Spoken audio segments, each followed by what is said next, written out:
But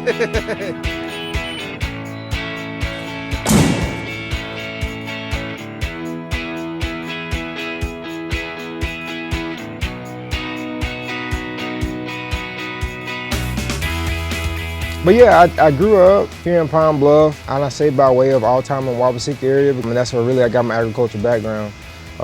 But surprisingly, as a young kid, I wanted to be a dentist, a firefighter, or a policeman. My dad was a policeman, and he's still in law enforcement. That's really what I wanted to be. And then I was introduced to agriculture.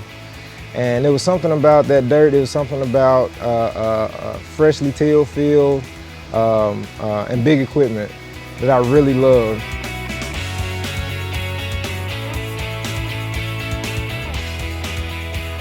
And I had a mentor, Dr. Dwayne Goldman, and he was what success looked like to me at the time. I wanted to get my master's just like him, I wanted to get my PhD just like him.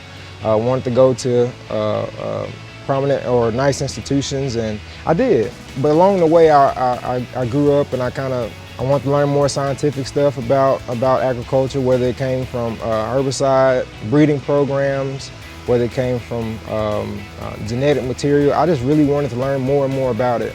And so it was more than just a big green tractor to me at the time. I went to UAPB, or the University of Arkansas at Pine Bluff, and got a bachelor's there in agronomy.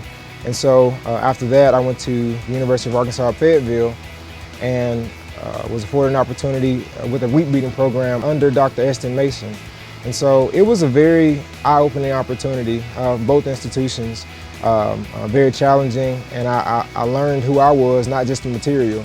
And so from then on, I was afforded an opportunity with the United States Department of Agriculture, with NRCS, or the Natural Resource Conservation Service, as a soil conservationist. And so with that, I was able to kind of gain insight on what this area needed. And the government assistance that they didn't know about. And so I'm able to impact farmers, not only just older farmers, but younger farmers, landowners, ranchers, you name it. And I was able to get my hands dirty and actually put boots to the ground and go and assess their farm and say, hey, this could be something that we can do to help with your conservation or your sustainability.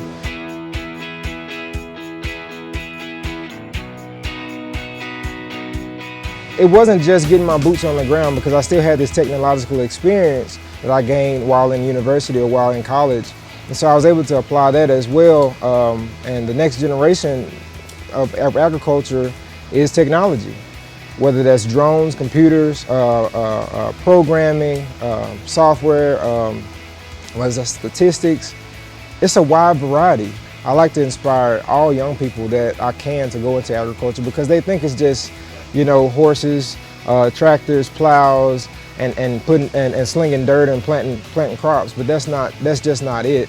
If you hop in a tractor today opposed to, I don't know, 40, 50 years ago, you're in a cockpit versus a tractor now. So, and it's not to say that that's challenging, but it's a learning curve associated with it. And typically, I'll say it, the millennials seem to have a better chance with it. And so, we are the millennials. We're that next generation that seems to make it a little bit easier, even if you're not the one in the tractor, but maybe you can come out and do some demos, or actually help someone with the technological software, or you can be the person behind it writing the software. Or with drones, you can work with geospatial data that goes into these tractors to make things more efficient, whether that's pulling levees, whether that's planting, whether that's more efficient planting, whether that's more efficient spraying for herbicides, pesticides, or anything. It's a wide variety of things that you could do within agriculture. And not even just the technological side. You have PR, of course, or public relations, whether that's private or public. People need to be able to convey the message.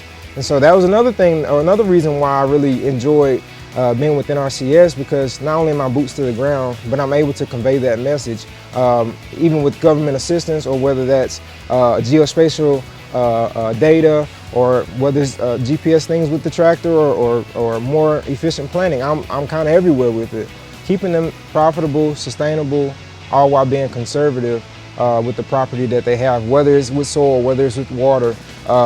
Whatever the resource concern may be, whether it's water, soil, animals, wildlife, if we can help in that manner to help you be more conservative, or maybe help you not till that field as much, or deep till as much. You may have to do some cover crops that do the same job as deep tillage, but how can it make me more efficient? How can it keep me out of the field one less pass, and you know, during the growing season?